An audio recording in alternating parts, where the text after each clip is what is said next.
Buenas tardes.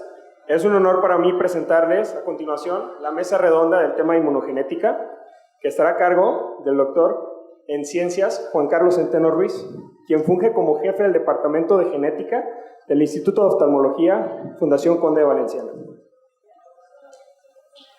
Doctor Juan Carlos Centeno. Lo acompañan en esta mesa redonda también la maestra en Ciencias Atzin Robles Contreras, quien se desempeña como investigadora en el Centro de Investigación Biomédica del Hospital Nuestra Señora de la Luz. Asimismo, el doctor en Ciencias Héctor Pérez Cano, quien se desempeña también como investigador en el Centro de Investigación Biomédica del Hospital Nuestra Señora de la Luz. Y la doctora en Ciencias María del Carmen Jiménez Martínez, quien es jefa del Departamento de Inmunología en la Unidad de Investigación del Instituto de Oftalmología, Fundación Conde de Valenciana.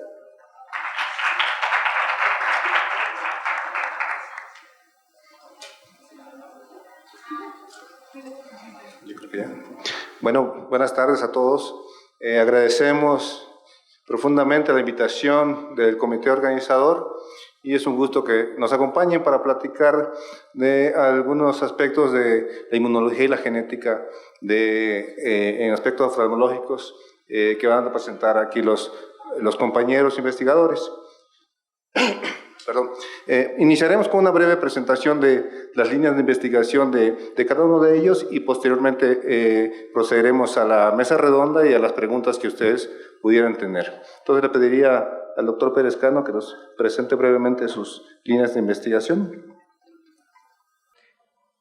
En el Centro de Investigación Biomédica estamos llevando a cabo dos líneas de investigación, una en la parte inmunológica, que está a cargo de la doctora Atzin Robles Contreras, en donde sus líneas de investigación que está llevando a cabo son caracterización inmunológica de las células del epitelio pigmentado de iris y el desarrollo de un método diagnóstico rápido para orbitopatía de Graves.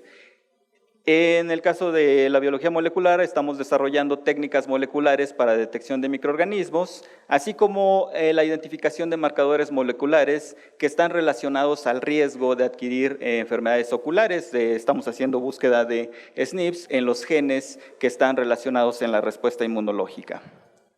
Lo que pretendemos hacer es llevar a cabo estudios que nos hablen acerca de del perfil genómico y además también de la expresión como tal, la funcionalidad de las proteínas y de alguna forma estamos tratando de empatar las dos líneas de investigación para que podamos explicar las enfermedades, los riesgos que pueden ocurrir o que existen para adquirir infecciones o la respuesta inmunológica que se está llevando a cabo.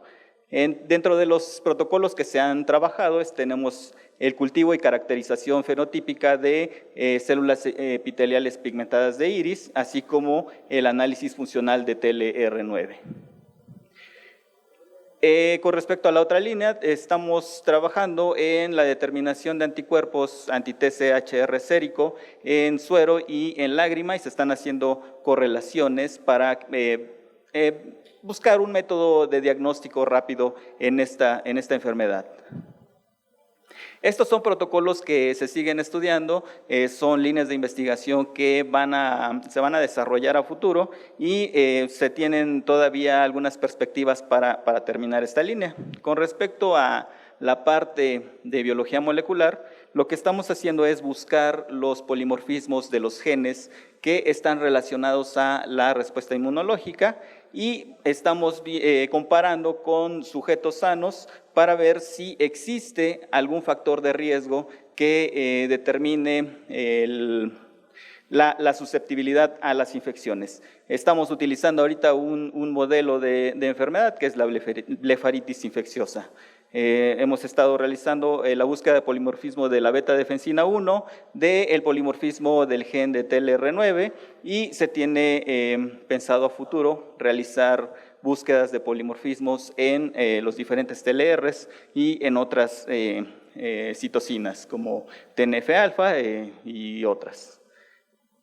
Como les decía, esta es un área nueva en el centro en la Fundación Hospital Nuestra Señora de la Luz, y desde el 2012 hasta la fecha, pues hemos estado creciendo, hemos estado desarrollando protocolos con los residentes, con alumnos de otras universidades, y estamos en contacto con otras instituciones para poder seguir creciendo a futuro. Muchas gracias.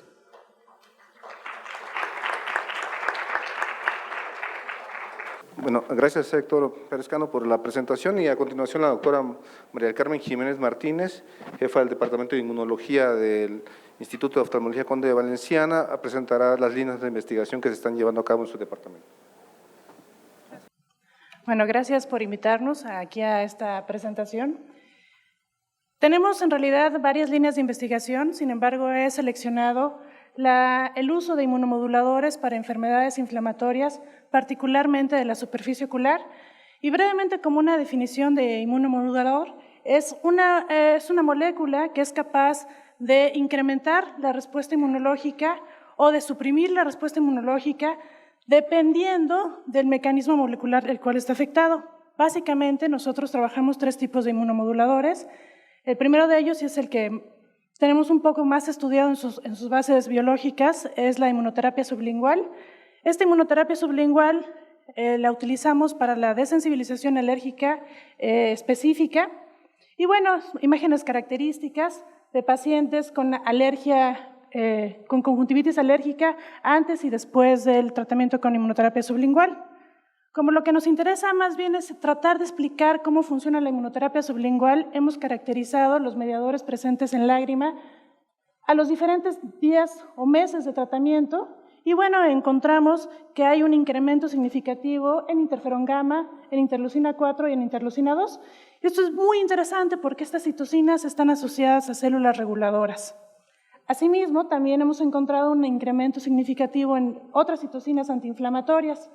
En conjunto, esto también puede explicar los cambios que se encuentran a nivel sistémico en cuanto a la expresión de marcadores asociados a migración celular. Vemos que antes de la terapia sublingual hay una gran cantidad de células que están migrando a ojo por la expresión de este marcador, y después de tiempo de tratamiento disminuye. Bueno, sin embargo, ¿qué falta por estudiar con la inmunoterapia sublingual? Pues faltan muchas cosas. Uno, las poblaciones celulares asociadas a otros mecanismos de regulación inmunológica, como las células T reguladoras, las células B reguladoras, otro tipo de expresión de cambios en receptores asociados a migración a mucosas, y cuál es el tiempo efectivo de tratamiento. Otro inmunomodulador que también hemos avanzado en su estudio es el dializado de extractos leucocitarios. ¿Esto qué es? Esto es la ruptura de los leucocitos, se obtienen fragmentos peptídicos muy pequeñitos, y para ciertos pacientes en donde no podemos determinar a qué son positivos en las pruebas cutáneas, se les da tratamiento y bueno, vemos una mejoría aparentemente significativa. Este factor de transferencia, que también así se le llama, lo hemos utilizado en infecciones de la superficie ocular, demostrando cambios significativos en citocinas, por ejemplo herpes y por ejemplo en algunos tipos de úlceras micóticas. ¿Qué falta de estudiar en estos extractos dializables de leucocitos? Lo que hemos estudiado, lo hemos estudiado en pacientes abiertos, no hemos desarrollado estudios doble ciego placebos controlados, y bueno, sería muy interesante realmente saber cuál es el impacto de estos dializados. Asimismo, también conocer los cambios asociados a la migración celular. Por último, estamos ahora estudiando los efectos de la vacuna bacteriana. Primero, ¿qué es la vacuna bacteriana? Son extractos dializados de bacterias o bacterias que han sido secadas, y estas bacterias que han sido secadas se ponen o se utilizan frecuentemente para tratar infecciones recurrentes de las vías aéreas, pero característicamente esos patógenos que causan infecciones en las vías aéreas son los mismos patógenos que causan infecciones de la superficie ocular. ¿Qué es lo que hemos encontrado? Que inducen un incremento de activación de linfocitos B, y que estos linfocitos B tienen la capacidad de producir citocinas asociadas a regulación de linfocitos B, IL-10 e IL-6. Entonces, ¿qué falta por estudiar en estos mecanismos de acción de la vacuna bacteriana? ¿Cómo se actúan o cómo activan a las células B de memoria? ¿Cómo actúan o activan a las células B reguladoras? Y si se pueden aplicar como inmunoterapia estimulante para conjuntivitis bacteriana o para algún otro tipo de enfermedades en donde se necesite la regulación inmunológica, como enfermedades autoinmunes en ojo. Básicamente esas son las 3 líneas de investigación que, en el uso de inmunomoduladores, y bueno, estoy abierta a sus comentarios. Gracias.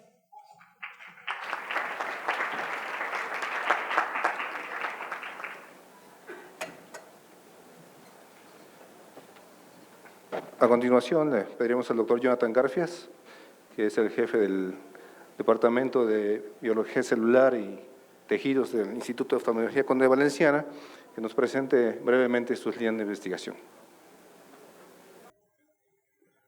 Buenas tardes a todos, gracias al comité organizador por habernos invitado. Yo vengo representando a la unidad de investigación, específicamente el área de biología celular y tisular.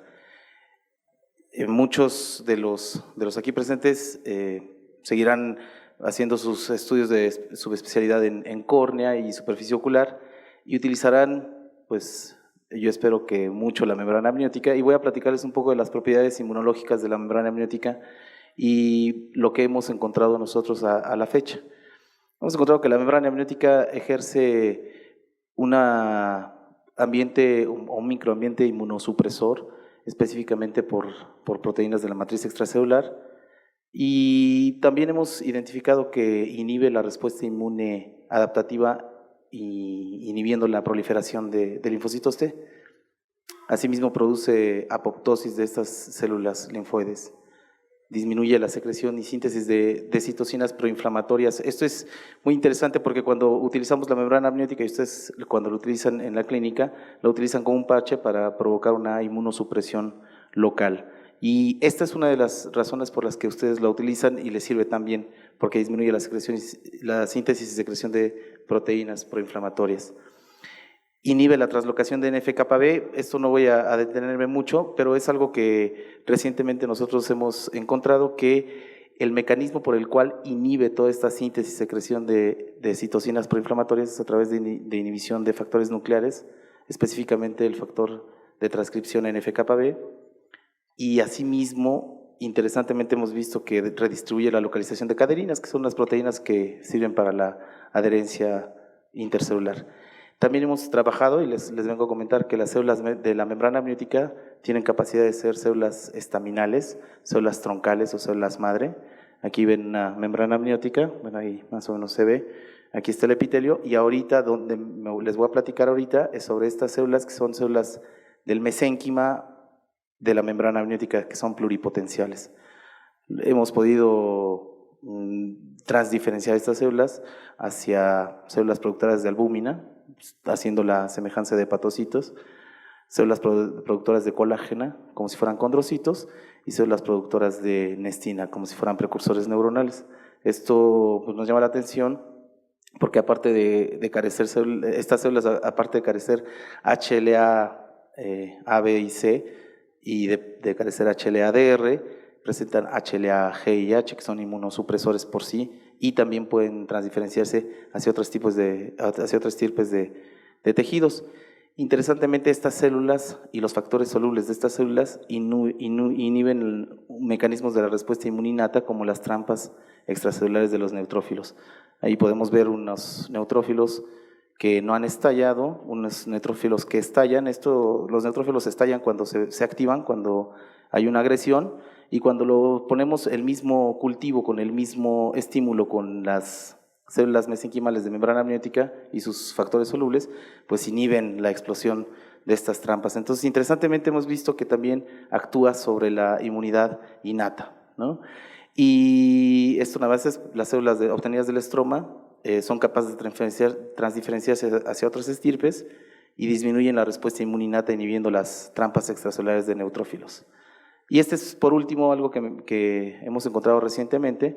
Este es un modelo de quemadura con alcohol, donde el ratoncito lo quemamos en la superficie ocular durante unos segundos, lo lavamos y vemos cómo después de 7 días sigue la opacidad corneal. Y cuando inyectamos de manera intracameral estas células, vemos que el ratón es capaz de restablecer su claridad corneal. Entonces, bueno, La inyección intracameral de estas células restablece la claridad corneal y las células mesenquimales de la membrana amniótica inhiben la respuesta inflamatoria. Probablemente este efecto que estamos viendo reparador se debe a un efecto inmunosupresor inicial. Pues básicamente es lo que les vengo a contar de lo que hacemos ahí en la unidad de investigación en el Laboratorio de Biología Celular y Tisular. Gracias. ¿Nos podrían prender los micrófonos? Ya está. Gracias, doctor Garfias, por la presentación, y quisiera iniciar la mesa redonda con esta área de investigación que es muy importante, que es la identificación de variantes genéticas que confieren susceptibilidad para infecciones oculares particularmente, y esta es una línea que se ha desarrollado durante los últimos años y es de gran importancia, de tal manera que le preguntaría al doctor Pérez Cano, en primer lugar, ¿cuál sería la importancia de estudiar la vía de TLRs, particularmente en las infecciones oculares, y qué otras enfermedades oculares podrían también estar relacionadas con estos polimorfismos? Muy bien. Sí, como bien dice, esta es un área de investigación muy reciente. Antes se creía que los polimorfismos, como su definición lo dice, que está presente en más del 1% de la población, se creía que no tenía ninguna función. Sin embargo, se han hecho estudios en los cuales se ha encontrado que un cambio en un nucleótido pues, puede conferir tanto protección como riesgo de adquirir una infección. En este caso, el polimorfismo de los TLRs es muy importante. Todos sabemos que la respuesta inmunológica en el ojo es muy diferente, entonces si hay una relación entre las infecciones con el polimorfismo de TLR, sería interesante ver la expresión o la respuesta inmunológica que se está presentando. La pregunta sería, ¿esa respuesta inmunológica es favorable para el ojo o es pues todo lo contrario, ¿no? Entonces es un área que apenas se está explorando y sería muy interesante llegar a hacer todos estos estudios, ¿no? Para ver si esta respuesta es favorable o es lo contrario.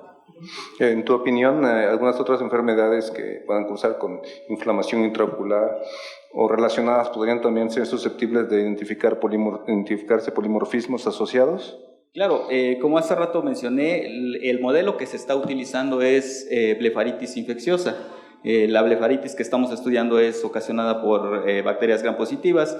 También hay estudios hechos en conjuntivitis por adenovirus. También hay un reporte, por ahí todavía no está publicado, pero se ha visto que hay una relación entre el polimorfismo de la región no traducida del gen de la beta-defensina con el riesgo de adquirir una infección por adenovirus. Entonces, no solamente son con bacterias gram positivas, sino que también existen los virus que podrían estar relacionados a estos polimorfismos. Muy bien, y según tu visión, ¿en qué momento o qué nos faltaría para poder transferir este conocimiento de las mutaciones o variantes específicas ya a la clínica? Es decir, que al clínico, al oftalmólogo o tratante, le sirva el conocimiento de ciertas variantes para diseñar tratamientos específicos. ¿Qué es lo que faltaría? ¿Cómo lo ves? ¿Está cercano ese momento? Yo creo que es un trabajo arduo. Esto de los polimorfismos es más bien una genética de poblaciones la que se tiene que hacer para ver el comportamiento del polimorfismo con las enfermedades.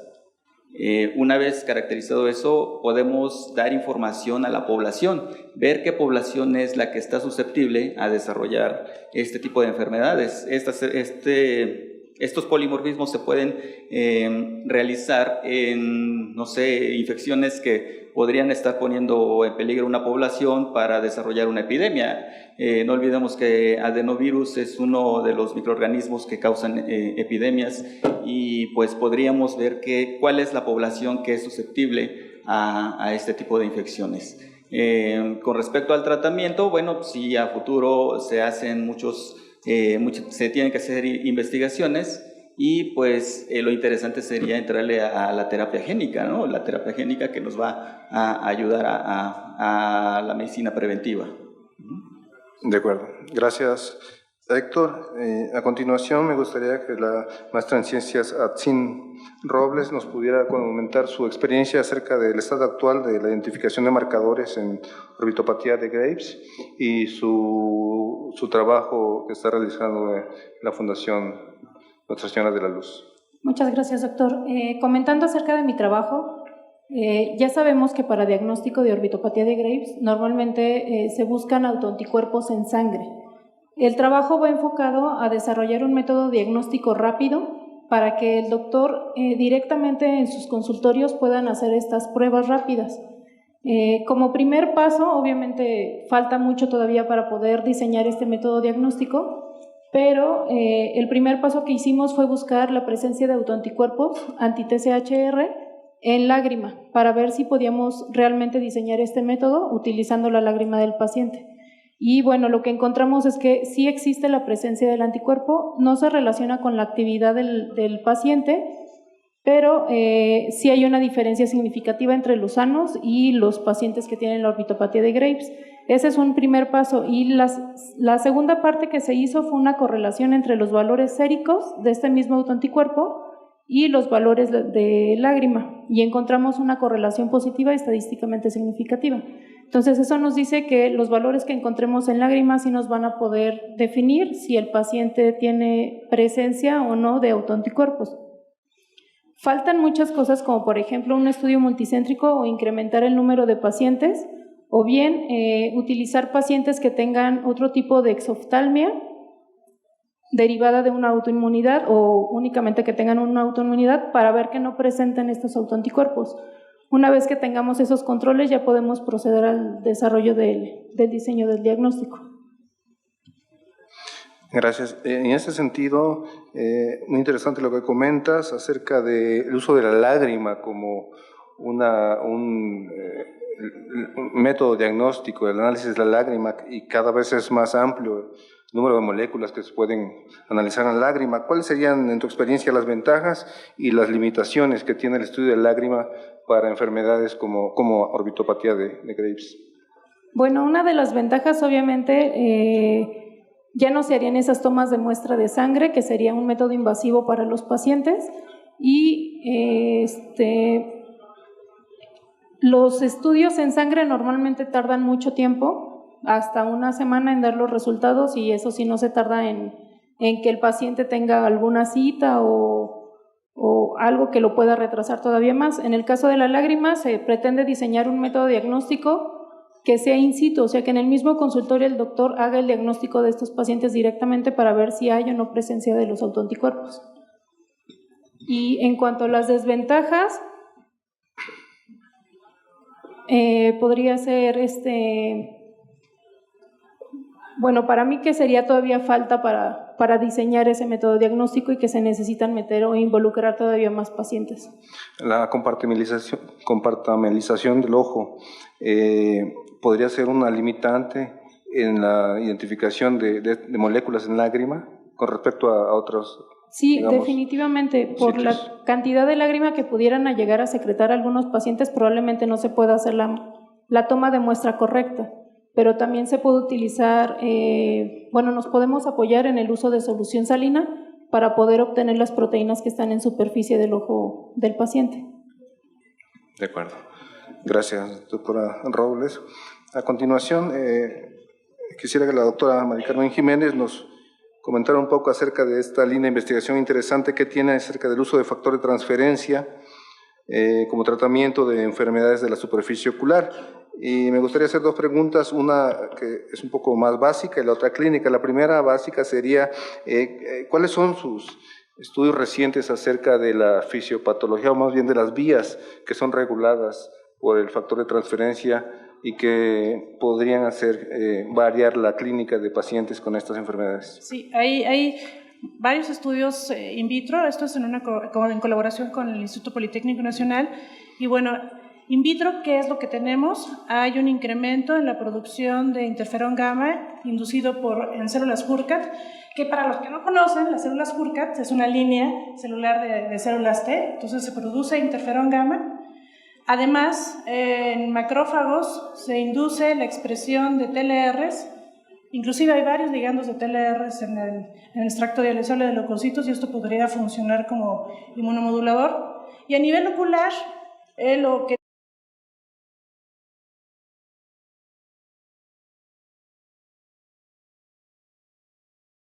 donde hay una disminución en la producción de citocinas proinflamatorias. Entonces, ¿cómo funcionaría? Regulando todos estos elementos. A la baja las citocinas proinflamatorias, a la alta las citocinas de tipo TH1, que son muy eficientes en bacterias, contra virus, y regulando, de alguna manera, prendiendo poblaciones reguladoras a través de TLRs. Es lo que podríamos conjuntar para entender el mecanismo de acción. Según entiendo, el factor de transferencia es ingerido vía oral. ¿Y hay experiencia a nivel tópico? Sí, tenemos ya algunos pacientes que hemos tratado a nivel tópico, justamente por el antecedente de que sobre células epiteliales limbales inhibe la producción de citocinas proinflamatorias. Y bueno, todavía no puedo presentarles algo al respecto, pero sí tenemos ya algunos casos que han sido tratados tópicamente. Gracias. Y de acuerdo a esta experiencia que nos menciona, ¿qué otras enfermedades oculares podrían ser susceptibles de este tratamiento con inmunomoduladores, ya sea factor o los otros que mencionó, tanto tópico como sistémico? Bueno, aquí lo que hay que entender es que cuál es lo que causa el daño sobre la superficie ocular. Y lo que causa el daño sobre la superficie ocular es el proceso inflamatorio, ya sea inducido por una alergia, ya sea inducido por un proceso infeccioso o ya sea inducido por un fenómeno autoinmune. Y afortunadamente el mecanismo que están regulando, en particular el factor de transferencia y tal vez la vacuna bacteriana, es justamente el mecanismo de inflamación. Es por eso que su aplicabilidad puede ser extendida a estos tres tipos de patologías sobre la superficie ocular. Muy bien, muchas gracias, doctora. Ahora le preguntaría al doctor Jonathan Garfias, quien es el encargado, como ya lo mencionó, del Departamento de Tejidos y particularmente la membrana amniótica, que es una línea de investigación y de aplicación clínica que él tiene desde hace muchos años.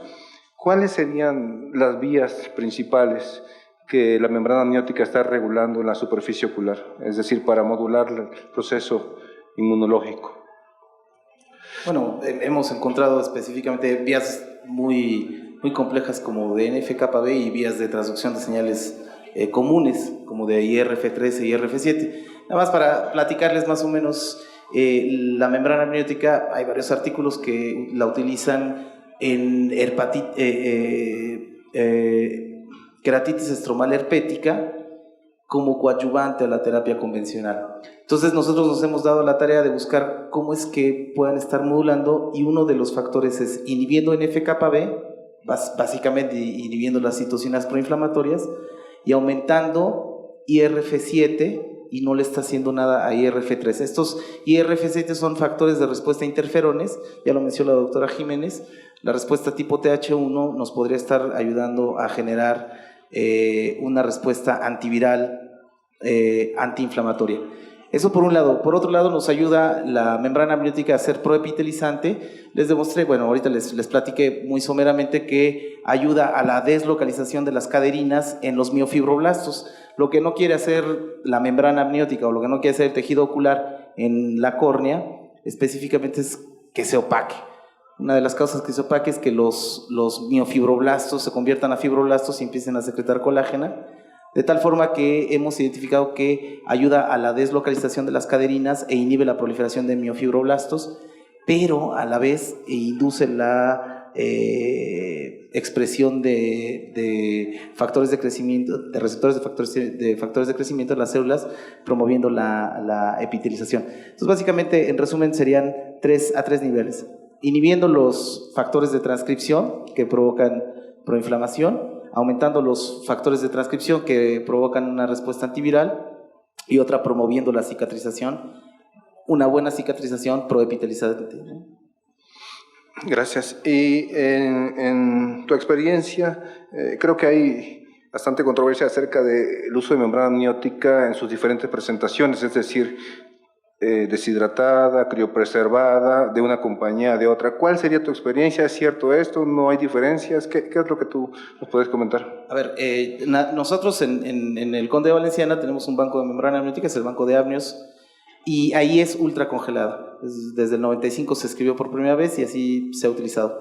Hay varios tipos, como lo mencionas bien, está la deshidratada, la liofilizada, la radioesterilizada. De todas estas presentaciones, la ultracongelada, no solamente nuestro grupo de investigación, pero otros grupos a nivel mundial han preferido esta porque al parecer conserva bien las proteínas de matriz extracelular. Por ejemplo, pensando en la radioesterilizada, el problema aquí es que hace el cross-linking que todos conocemos entre las fibras de colágeno y probablemente ya no deja los epítopos o las moléculas que puedan servir para el andamiaje. Entonces, creo que ahora ya después de más de 10 años de uso de membrana amniótica ultracongelada, podemos decir que es una muy buena opción, y las otras 3 presentaciones son muy buenas porque se pueden acceder fácilmente, pero al parecer las características inmunomoduladores y proepitelizantes no se conservan. Eso es lo que puedo decir. Muy bien, gracias, doctor Garfias, gracias a todos. Tenemos unos minutos para preguntas, así que si alguien del público quisiera preguntarle algo a los investigadores, adelante. No sé.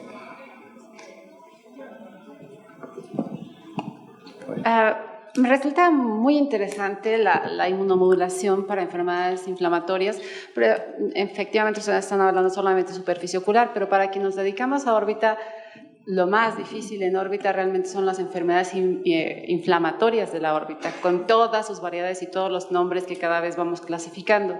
¿Habría alguna manera de aplicar estos inmunomoduladores para enfermedades como el conocido mal clasificado pseudotumor o para las nuevas variedades como los inmunocomplejos? No lo sé. Sí, de hecho, el extracto dializable de leucocitos, de hecho su uso es en otras enfermedades autoinmunes, y que casualmente, como un evento adverso, por ejemplo, pacientes tratados con artritis reumatoide y que tienen algún tipo de ojo seco secundario a la artritis reumatoide, empezamos a ver que producían más lágrima.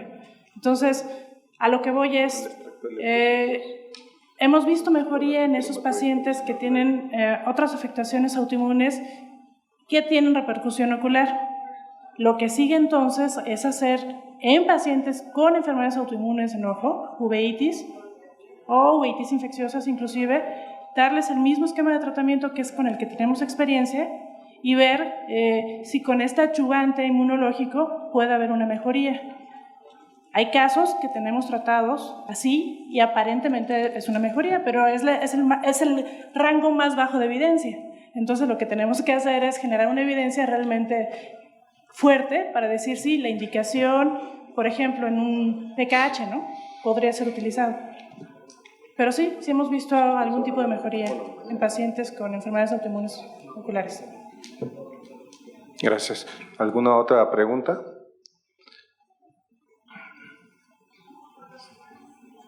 Bueno, si no es así, agradecemos a la doctora Jiménez, a la doctora Robles, al doctor Pérez Cano, al doctor Garfias y a ustedes por su atención.